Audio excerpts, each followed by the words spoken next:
இப்ப லோகேஸ்வரி, இத சொல்லுங்க. நான் எப்படி புரிஞ்சுக்கிறேன்னா, இந்த ம். போன் வரைக்கும் நடுவுல குடுத்துருக்காங்கல்ல அவங்க. ம். இப்ப இந்த சுஜோக்கு ரெஃப்ளெக்ஸாலஜி மெத்தட்ல இவங்க கால்ல கையில மட்டும்தான் இது எடுத்திருக்காங்க. ம். ஆனா பாடி ஃபுல்லா இது இருக்கு. நம்ம இந்த போன் மேரோ இருக்குல்ல, ம். அத அத ஆக்டிவேட் பண்ணும்போது இந்த மாதிரி பிரச்சனைகள்லாம் தீருதுன்ற மாதிரி கான்செப்டா இருக்குமோன்னு ஒரு இது வேற. இருக்குல்ல, அதான் நம்ம தான் 09ல கை வைக்கிறனாலே உள்ள போகுது இல்ல, செல்ஸ்குள்ள போயிடுது இல்ல. போன் மேல தாண்டி தானே உள்ள போகுது. Volume 4 has details. Priya ma'am சொல்றாங்க. வால்யூம் 4 பாருங்கப்பா, நான் பார்க்கல. வால்யூம் 4ல இருக்குன்னு சொல்லியிருக்காங்க. Thanks Priya ma'am. இங்க இருக்கு ஆமா, வால்யூம் வால்யூம் 4. போட்டுக்கிறேன். 4ல இருக்குங்கிறாங்க. இது கண்டினியூ பண்ணலாம். இப்போ எக்ஸாம்பிள் வந்து, இப்போ இந்த நியம் நியம் எக்ஸாம்பிளுக்கு வந்து நம்ம கேட்கலாம். டயபெட்டிஸ் வந்து இது யாரால வந்தது? இல்ல இல்ல, நியம் இது வராது. இப்ப வந்து ஒருத்தர் வந்து ஓவரா பேசுறாங்கன்னு வச்சுக்கோங்க, ஓவர் ஷேரிங். யாருன்னே தெரியாது, அவங்கள பார்த்தோன்னே எல்லாத்தையும் உளறி கொட்டிடுறது. அது பண்றோமா இல்லையா? அது ஆனா ம். யாரும் நம்ம கிட்ட வந்து கேட்கல, அது நம்மளாதான் போய் பண்றது அந்த வேலையை. நம்ம இப்ப இது என்ன பிரச்சனைனா, செல்ஃப் பிரச்சனை இது. அப்ப இதுக்கு என்ன பாயிண்ட் கொடுக்கணும்? செல்ஃப் எதுக்கு கண்ட்ரோல். இல்ல இத முடிக்கவே இல்ல, நீங்க அதுக்குள்ள இதுக்கு என்னது மேம் வந்துட்டீங்களே. முடிக்கல? எதுக்கு மேம் முடிக்கல? நியமம்க்கே நான் முடிக்கவே எக்ஸாம்பிள் இல்லை. சொல்றாங்க. இல்ல, நியம்க்கு நியமம்க்கு தான் சொல்லிட்டு இருக்கேன். இப்ப நியம்க்கு டேபிள் சொல்லியாச்சு. நியம் கூட ரியல் டைம் எக்ஸாம்பிள் சொல்லிட்டு இருக்கேன் நான் இப்போ. ஒன் இப்ப அது பாயிண்ட் நம்பர் நீங்க 3. சொன்னது பாயிண்ட் ஒன்னு. Number one. பாயிண்ட் ஒன்னு. ஆமா, பாயிண்ட் 1 கரெக்டான நம்பர். நம்பர் அதுக்கு ஒன். நான் ஒயிட்னஸ் இன் முடிக்கவே மைண்ட் அண்ட் இல்லை. ஸ்பீச் இல்லையா? ம். அதனால அந்த அந்த அப்ப அந்த எண்ணம் பண்ண வந்து நம்ம ட்ரிகர் பண்ணோம்னா ஒர்க் ஆகும் அப்படின்னு சொல்றாங்க இல்லையா? இன்னொரு எக்ஸாம்பிள் வந்து நிறைய சாப்பிடுறது. எவ்வளவு கொடுத்தாலும் சாப்பிட்டுட்டே இருக்கிறது. உபவாஸ் ஜீரோ. ஆ, கரெக்ட். உபவாஸ் 0 கொடுக்கலாம். இன்னொன்னு கூட கொடுக்கலாம். விரத்து 5. பிரத். ஏழு. ஏழு. இல்ல பிரத் எட்டு. வந்து, அதாவது பிரத் வந்து இதை வந்து நம்ம கமிட்மெண்ட் ப்ராமிஸ்ங்கிறது வந்து நான் இனிமே சாப்பிடவே மாட்டேன் அப்படின்னு சொல்லிட்டு அவன் மீறினா கொடுக்குற பாயிண்ட். அவன் அந்த ஓகே. அந்த விரதம் அவன் எடுக்கல. இதுல வந்து அவன் வந்து அவன் எவ்வளவு சாப்பிட்டாலும் 7 திருப்தி 7 அடையல, வச்சுக்கலாம். சாட்டிஸ்பாக்சன் 7 இல்ல. 7. ம். அப்ப வந்து நீங்க 6னா சாட்டிஸ்பாக்சன் சொன்னேன், 7 என்ன சொல்லிருக்காங்க? இது என்ன தபஸ். தப்பசா? டிசிப்ளின். அதான், நீங்க என்ன தோணுதோ அதை நீங்க அது கொடுத்துக்கலாம். இந்த இடத்துல வந்து அவன் எவ்வளவு சாப்பிட்டாலும் சாட்டிஸ்ஃபை ஆகல அந்த பர்சன். அதனால அவங்க கான்ஸ்டன்டா சாப்பிட்டுட்டே இருக்கிறாங்க. ஓகேவா? இதுவெல்லாம் வந்து நியம் எக்ஸாம்பிள்ஸ். ஓகேவா? இப்போ எம் போலாம். ஒழுங்கீனமா இருக்கிறதுக்கு கொடுத்துக்கலாம் டிசிப்ளின். இதுல ஒண்ணே ஒண்ணு மட்டும் லோகேஷ். டூ என்ன சொன்னப்ப? 2 வந்து எலிமினேட்டிங் த லெட் கோ, மல் தியாக். மல் மல்னா வேஸ்ட், மல் தியாக். எலிமினேட்டிங் மல்தியாக. or letting go of waste and negativity. Let go இந்த அப்படின்னு வச்சுக்கலாம். கான்ஸ்டிபேட்டட் பிரெயின் பத்தி சொன்னீங்களா, அது மாதிரி எல்லாம் புரிஞ்சு வச்சிருக்கேன். மலம்னா ரிலீஸ். அழுக்கு மேம், மலம்னா அழுக்கு. மலத்தை தியாகம் பண்றாங்க. போ போ அப்படின்னு சொல்றாங்க. இல்ல இந்த லெட் கோ Elimination of சொல்லுவோம்ல. ஆமா. negative thoughts. ஆமா ஆமா, லெட் கோ. சி போனா போது போ அப்படின்றோம்ல. You are releasing something. ஆ. ஆமா, இப்ப நம்ம தமிழ்ல மும்மலங்களை அகற்றுதல் சொல்லுவாங்கல்ல. ம். அது அந்த அது அந்த கான்செப்ட். இது எல்லாருக்கும் தேவையான பாயிண்டா தான் இருக்கும் யூஸ்வலா. 2 வந்து நமக்கு எல்லாருக்கும் நம்மளுக்கு தேவையான. எல்லாருக்கும் மேல உட்கார்ந்து இருக்கிறது அதான். வேணாம்னு நினைச்சாலும் வந்து மறுபடியும் வந்து உட்காரும். எம் பாயிண்ட் யாரையா போலாமா? மனிதன்னா மன்னிக்கணும். அது எப்படி முடியும்? அது எப்படி நான் மனுஷனா மனுஷடா? ஓகே, எம் பாயிண்ட் போலாமா? ம். எம் பாயிண்ட் அவ்வளவுதான். இன்னும் கொஞ்ச நேரத்துல நமக்கு முடிஞ்சிரும் கிளாஸ். M.0 வந்து பவித்ரதா, அதாவது purity in purity. Thoughts and action. இது பியூரிட்டி. எல்லாமே நம்ம மத்தவங்க கிட்ட எப்படி இருக்கணும்னு சொல்றது. ஓகேவா? எம் பாயிண்ட் எல்லாம் ஓகே. மத்தவங்கள்ட்ட, சொசைட்டியோட, வெளி உலகத்தோட எப்படி இருக்கணும் அப்படிங்கிறது. பவித்ரதா 0, purity in thoughts and actions. இது ஓரளவுக்கு நம்ம எல்லாருமே ட்ரை பண்ணுவோம், 0 எல்லாம் இருக்கும். அடுத்துதான் அருமையான பாயிண்ட். அடுத்து 1 வந்து அது ஏதோ முக்கெளித்தாவா என்னமோ போட்டிருக்கேன். தேவிகா மேம் அது மிருதுதான்னா சாஃப்ட்னஸ். மிருதுதா. Softness. அதாவது பீயிங் ஹாப்பி ஃபார் அதர்ஸ் தான். அதாவது அடுத்தவனுக்கு நல்லது நடந்தா நம்ம தான் முதல் சந்தோஷப்படணும் அப்படிங்கிற. அதுதான் இல்லையே. பற்றும் ஒண்ணுலயே அடி வாங்கியாச்சு. ஓகே, எனக்கு அப்படி இல்லப்பா. யாராச்சும் ஒரு ஹாப்பி நடந்தா அது என்னமோ I feel I experience that உங்களுக்கே வந்த அப்படிங்கிற மாதிரி மாதிரியா? நான் சூப்பர் feel மேம், சூப்பர், நீங்க ஆமா. ரொம்ப அருமை அருமை. அதாவது என்னன்னா இன்னொருத்தர் ஹாப்பியா இருக்கும்போது நம்மளும் அவங்களோட சேர்ந்து ஹாப்பியா இருந்துருவோம். அது ஒண்ணு பிளஸ் நடக்கும். ஏன்னா நம்ம இல்ல துக்கமா கூட போனோம்னா நம்மளும் துக்கமா இருந்துருவோம்.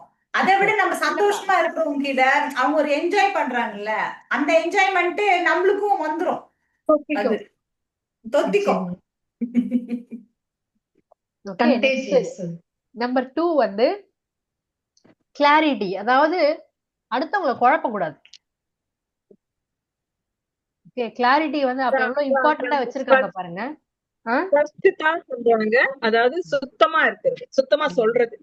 நான் ஒரு விஷயத்த சுத்தமா சொல்றது. கலப்படம் இல்லாம, குழப்பாம, Clarity. பொய் சொல்லாத. பொய் சொல்லாம. அதுதான் அடுத்தவனை நம்ம சிந்திக்க வைக்க கூடாது அனாவசியமா. அவன் சிந்திக்கிற ஒவ்வொரு நேரமும் நம்ம கர்மாவும் அவன் கர்மாவும் அது லிங்க் ஆயிட்டே இருக்குது. பிறந்துகிட்டே இருப்போம், மாறி மாறி பிறந்துகிட்டு இருப்போம். ஒண்ணு நான் பழி வாங்குறேன், என்ன நீ பழி வாங்குறேன்னு பிறந்துகிட்டே கிடப்போம். இந்த கிளாரிட்டி நம்ம கொடுக்கலன்னா. இது Okay. 2 2 கொஞ்சம் காய்கறி வந்திருக்கு, வாங்கிட்டு வந்துடுறேன். அப்ப நம்மளுக்கு அந்த கிளாரிட்டி வரல அப்படின்னா இந்த பாயிண்ட் போட்டுக்கலாமா? ஆமா. லோகேஷ். ஆமா, போட்டுக்கலாம். அதாவது மேம் நம்ம இது எப்ப தெரியுமா நமக்கு பொதுவா நிறைய பேருக்கு இருக்கும், ஒரு நல்ல பர்சனா இருக்கா, நல்ல பர்சனா இருப்பாங்க, ஆனா சரி நம்ம சொன்னா அவங்க தப்பா எடுத்துப்பாங்களோன்னு சொல்லிட்டு மறைச்சிருவாங்க தெரியுமா. ஆனா அதனாலதான் பெரிய பிரச்சனையே வரும். எனக்கு அப்படிதான். அதாவது நம்ம இதை சொன்னா அவங்களுக்கு கரெக்டா இருக்குமோ இல்லையோ, அதெல்லாம் அப்படி பண்ணக்கூடாது. அவங்களுக்கு ஏதாவது தப்பு நடந்துருச்சுன்னா அது நம்மளே பிளேம் பண்ணிருவாங்களா அப்படின்னு நினைச்சிட்டு சிலதெல்லாம் நான் சொல்லவே மாட்டேன். தெரியும் பட் இல்ல அதனாலதான் ஒரு வார்த்தை சேஃப்டி எப்படி யூஸ் பண்ணிக்கணும்னு சொன்னா, இது என்னுடைய தாட் அப்படிதான் யூஸ் பண்ணிக்கணும். ஏன்னா நம்ம அவங்களுக்கு சஜஷன் கொடுக்கல, ஆனா நம்மளுக்கு தோன்றதை அவங்களுக்கு ஹெல்ப் ஆகுதான்னு பார்க்க சொல்லிட்டு ஒரு சஜஷன் தர்றோம். அதை நம்ம இது மாதிரிதான் அவங்க பண்ணணும்ன்றது இல்ல. அப்படி சொல்லும் போது நம்ம சேஃப் சைடு தான். ஏன்னா அவங்க தப்பா எடுத்துக்கிட்ட கூட நம்ம நீ பண்ணுன்னு உட்கார்ந்து நீங்க நினைச்ச விஷயத்த வந்து கரெக்டா டெலிவர் பண்றது, அவ்வளவுதான் மேம். அது தப்பா இருக்கோ ரைட்டா இருக்கோ அப்படி கிடையாது. ஆனா அவங்க வந்து நீங்க இப்படி நினைச்சிருப்பீங்களோ பாசிபிலிட்டி யோசிக்க ஆரம்பிக்க கூடாது. அவங்க உங்களை பத்தி ரொம்ப யோசிக்க அது உங்களுக்கு தான் நல்லது இல்லாம போயிடும். ஓகே, அதை பாத்துக்கணும். அதுதான் கிளாரிட்டி. அடுத்து 3 வந்து அஹிம்சா, நான் வயலன்ஸ். இது ரொம்ப நமக்கு தெரியும், நான் வயலண்டா இருக்கணும் அப்படின்னு சொல்லிட்டு. நம்பர் 4 வந்து பிரேம், அதாவது அன்போடு இருத்தல். லவ்னு சொல்லலாம், யூனிவர்சல் அஃபெக்ஷன் அப்படின்னு சொல்லலாம். ஓஷோ லாங்குவேஜ்ல அவர் அதான் சொல்லுவார், யூனிவர்சல் அஃபெக்ஷன் அப்படிம்பார். செகண்ட் என்னடா சொன்ன?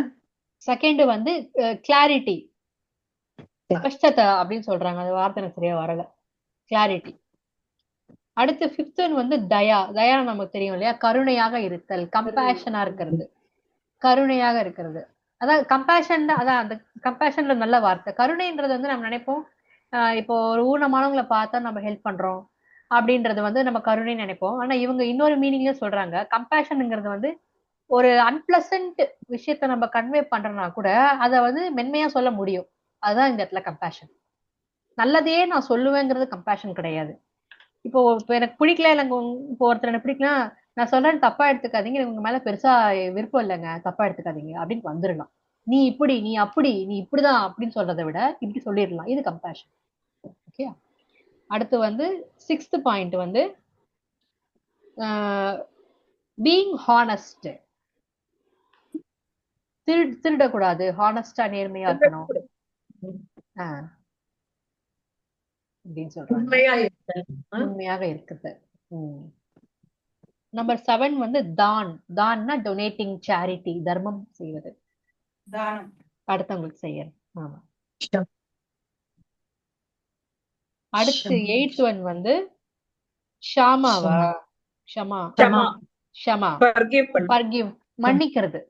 இதுவும் இந்த இடத்துல எல்லாரையும் அடி வாங்கிடுவோம். மன்னிக்கிறது, லெட் கோ.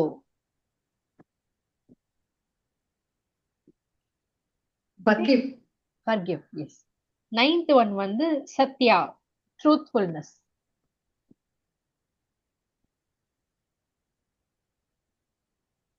இதுதான் எனக்கு அந்த இன்னும் இந்த நியமம் ஈஸி தான்ப்பா. அந்த நியமம் தான் ரொம்ப நம்மளதான் நம்ம கரெக்ட் பண்றது ரொம்ப பெரிய விஷயம் தோணுது. மீதி எல்லாம் எனக்கு இந்த பக்கம் ஓகே தான். இந்த பக்கம் தான் நம்மளுக்கு அடி வாங்குது. இந்த நியமம் தான். நியமம் தான் கஷ்டமா. நியமம்ல தான் ஃபர்ஸ்ட் பாயிண்ட்ல நம்ம தோத்துருவோமே, ஐம்புலன் அடக்கத்திலே தோத்துருவோமே நம்ம தான். அதான் இதுதான் காம்ப்ளிகேட்டடா இருக்கு. இது ஓரளவுக்கு ஃபாலோ பண்ணிட்டு தான் இருக்கிறோம். இந்த பக்கம் இருக்கிறது, இந்த பக்கம் இருக்கிறது தான் முடிய மாட்டேங்குது. இதுதான் வாய் வரமாட்டேங்குது. ருசி நினைக்கிறோம் வாய் ருசி அடக்கிறது கிடையாது. ஏசி நினைக்கிறோம் போட்டுக்கிறோம். ஆனா கண்டிப்பா நினைக்கிறோம். ஆனா பண்றது இல்ல. இந்த பாயிண்ட் இல்ல பண்ணிட்டா பண்ண முடியாது. பாக்கலாம் இரு. எல்லா பாயிண்ட் போட்டுற வேண்டியதுதான் லைனா. இதுதான் அந்த மாதிரி சொல்றாங்க. இப்போ அந்த எம் பாயிண்ட்ல ஒரு பாருங்களேன், ஒரு 9 நாளைக்கு ஒரு பாயிண்ட். ஒரு விரல் போட்டுறலாம். ஆமா போடுங்க. ஆனா அது வெளில வரும்போது என்னென்ன நடக்குன்னு பார்த்து நடந்துக்கோங்க. அவ்வளவுதான் நான் என் ஒரு ஒரு எக்ஸ்பீரியன்ஸ்ல நான் சொல்றது. அப்ப ஒரு ஒரு நம்பரா போடலாம்ப்பா. என்ன உனக்கு என்ன எக்ஸ்பீரியன்ஸ் பண்ண சொல்லு லோகேஷ். நான் தான் சொல்லியிருக்கேன் நிறைய வாட்டி, ஏதாவது தாமர முத்ரா பண்ற மாதிரி ஏதாவது பண்ணி விட்டுருவேன். ஏதாவது ஒண்ணு கிளறிட்டு எனக்கு வெளியே வந்துடும். அதை மேனேஜ் பண்ண முடியாம அந்த மாதிரி ஆயிரும். இதெல்லாம் அந்த மாதிரி இன்னர் பாயிண்ட் இல்லையா? இப்ப இதுல பாருங்க, இந்த எம் பாயிண்ட்ல 9th ஒன்னு ட்ரூத்ஃபுல்னஸ் ரொம்ப இம்பார்ட்டன்ட் பாயிண்ட். அதாவது இது வந்து ஒரு ஸ்பிரிச்சுவல் இருக்காரு சொன்னா உங்களுக்கு பிடிக்காததான் அவர் பேர் நான் சொல்லல. பட் நான் நிறைய ஸ்பிரிச்சுவல் லீடர்ஸ் பாப்பேன், அவங்க என்ன சொல்றாங்க அப்படின்றத நான் பாப்பேன். யாருதான் சொல்ல, நாங்களே எல்லாரும் பார்த்துட்டு இருக்கிறோம்ல. பரவாயில்ல மேடம். அவர் வந்து ஒரு விஷயம் சொன்னாரு, அது ரொம்ப இன்ட்ரெஸ்டிங்கா இருந்தது. நான் வெரிஃபையும் பண்ணேன், அது ரொம்ப உண்மை அப்படின்னு சொல்லிட்டு. அவர் எப்படி சொல்லு, பரம சத்தியங்கள் மாறுவதில்லை அப்படின்னு எப்பவுமே. அவர் யாரும் நீங்க பாத்துக்கோங்க. பரம சத்தியங்கள் மாறுவதில்லை நித்யானந்தா சொல்லுவாரு. பத்தி அவர் என்ன சொல்லுவாரு, நல்லா இருக்கும். ஆள்தான் தெரியல. அதாவதுமா நம்ம சொல்றது எந்த ஸ்பிரிச்சுவல் லீடர்ஸா இருந்தாலும் அவங்க கிட்ட ஏதோ இருக்கு, அவங்க ஏதோ சொல்றாங்க, நம்மளுக்கு வேண்டியது எடுத்துக்கலாம். எடுத்துக்க வேண்டியது. புலனடக்கம்ன்றது அவங்கவுங்க ஹார்மோன்ஸ பொறுத்துது.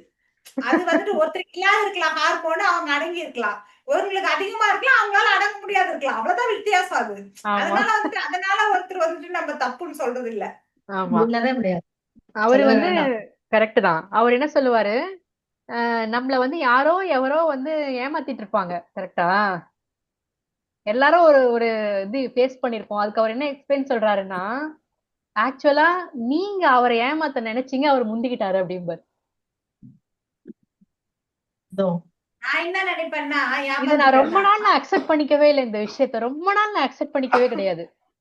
இது வந்து கிடையாது, இது வந்து இவர் சொல்றது வந்து, ஆனா பரம சத்தியம் அப்படிம்பாரு. நான் அக்செப்ட் பண்ணிக்கல, நான் யாரையும் ஏமாத்தலையே, எனக்கே நடந்தது அப்படின்னு நான் யோசிக்கிறப்போ சின்னதா ஒரு ஏமாற்ற நான் நினைச்சிருக்கேன். என்னன்னா, எக்ஸாம்பிள் சொல்றேன். ஒரு ஒரு எனக்கு நடந்த ஒரு எக்ஸாம்பிள். ஆக்சுவலா அவங்க பண்ண ஒரு விஷயம் எனக்கு பிடிக்கல. Okay, what is the truth here? எனக்கு அவங்க பண்ணது பிடிக்கல தான் ட்ரூத். ஆனா நான் என்ன பண்ணிட்டேன், அவங்க மனசு கஷ்டப்பட போறாங்கன்னு சொல்லிட்டு, சரி அப்படிலாம் இல்லைங்க, நீங்க பண்றதெல்லாம் கரெக்ட் தாங்க, கிட்டோங்க அப்படின்னு சொன்னேன். ஓகே, அத வந்து அவங்க கரெக்ட் அப்படின்னு நினைச்சுக்கிட்டு அப்படியே கூட பழகிட்டு இருந்தாங்க ரொம்ப நாள். So I light. அப்பதான் நான் யோசிச்சேன், நம்ம நினைக்கிற மாதிரி அவனுடைய 1 crore ரூபாய் நான் தூக்கிட்டு ஓடுற, தட் இஸ் ரெண்டுமே ஒண்ணுதான். போத் ஆர் லை. அவரை பொறுத்த வரைக்கும் அதுதான் சொல்றாரு. நீ அப்பவே ஒரு வார்த்தை இல்லங்க நீங்க பண்றது எனக்கு அவ்வளவா செட் ஆகலைங்க அப்படின்னு சொல்லியிருந்தேன்னா, அந்த பர்சன் உன்னை வந்து ஏமாத்திருக்க மாட்டான். ஐயே இந்த பொண்ணுக்கு எல்லாம் சரி பிடிக்கல, செட் ஆகல அப்படின்ட்டு அவங்க வேற வழியில இருந்திருப்பாங்க. அப்ப நம்மள ஒருத்தர் ஏமாத்துறாங்கன்னா, அதாவது எல்லாருக்கும் நம்ம நல்லவங்களா இருக்கணும்னா முதல் நம்மளுக்கு நோ சொல்ல தெரியணும். அது ரொம்ப கத்துக்கணும். ஃபர்ஸ்ட் கத்துக்க வேண்டியது நோ சொல்றதுக்கு தெரியணும் நம்மளுக்கு. அப்பதான் நம்மளால அதான் அந்த நோ வந்து கம்பேஷனா எவ்வளவு மென்மையா சொல்ல முடியுமோ அவ்வளவு மென்மையா சொல்லிடணும். நீங்க மத்தவங்களுக்கு கஷ்டமா இருக்குன்னு சொல்லிட்டு நீங்க மறைக்கிற ஒன்னொன்னும் பொய் அப்படிங்கிறாரு. அதாவது அவங்களோட நம்ம பொய்யா இருக்கிறோம் தானே அர்த்தம். பொய் தான். நம்ம அதுதான் இப்ப நிறைய பிரச்சனை வருது. நம்ம என்கிட்ட கூட பிரச்சனை தான். என்னால பொய்யா ஒருத்தர்கிட்ட பேசவே முடியாது. அதுதான் வந்துட்டு நான் பின்னால் திட்டா பிரச்சனை இல்லைன்னு வார்த்தை ஏன்னா சொல்ல முடியறது இல்ல. அதுதான் பிரச்சனை. ஆனா அது நல்லதுதான் நினைப்பேன் நான். பரவாயில்ல இப்ப என்ன அப்படின்னு சொல்லிட்டு. ஆனா அப்படி இருக்க வேண்டாம் அப்படின்னு அப்படி இருந்தா என்ன ஆகும் அப்படின்னா, அந்த 9ங்கிறது நம்ம சொல்ற ஆத்மா சொல்ல போய் ஒண்ணு அட்டாச் ஆயிருது, பதிஞ்சிரும். அப்போ ஆமா, இப்போ நம்ம ரெக்கார்ட்ல பொறுத்த வரைக்கும் நம்ம நினைச்சிட்டு இருப்போம் அவங்கதான் நம்மள ஏமாத்திட்டாங்கன்னு. அந்த கோவம் நமக்குள்ள இருந்துட்டே இருக்கும். இப்ப இந்த கோவம் எப்படி பேலன்ஸ் ஆகும்னா மறுபிறவில திருப்பி நம்ம அவங்களோட ஏதோ ஒரு லிங்க்ல பேட்சப் ஆகி அவங்களையும் நம்ம ஏமாத்தணும். ஐயோ இல்லம்மா, என்னப்பா நான் ஒரு எக்ஸாம்பிள் சொல்றேன் பாரேன். இப்ப யாரா நம்மளோட பழகுறாங்க, நம்மளுக்கு தெரியுது சும்மா அவங்க மேம்போக்கா நம்ம கிட்ட பழகுறாங்க, நம்மளுக்கு தெரியுது இல்ல இவங்க வந்துட்டு ஆத்மார்த்தமா பேசல, பேசல. சும்மா மேலுக்கு பேசுறாங்க, மேலுக்கு பழகுறாங்க. அப்ப நம்ம மனம் ஹர்ட் ஆகும் தானே, ஆமா. இல்லையா? அவங்க உண்மையா இருந்தாங்கன்னா அவங்க சொல்லும் போது நம்மளுக்கு கோபம் வந்தா கூட அவங்க வந்துட்டு கரெக்டா சொல்லிட்டாங்க, அது இதை ஏத்துக்க முடியும் நம்மளால. எது அவங்க உண்மையா இருந்து நம்ம 2 திட்டினாலும் ஏத்துக்க முடியும். அதே வந்துட்டு அவங்க சும்மா நம்ம கிட்ட பாலிஷா நடக்கிறாங்க. இப்ப நிறைய 90% ஜனங்க இந்த பாலிஷா நடக்கிறதுதான் கத்து வச்சிருக்காங்க. இதுதான் அவர் சொல்றது. சொந்தக்காரங்க இதுதான் நித்யானந்தா சொன்னாரு. ஜென்சில எல்லாரும் லவ் ஃபெயிலியர்ன்றீங்கன்னா காரணம் எல்லாம் நீங்க எல்லாருமே திட்டு பசங்க தான்டா.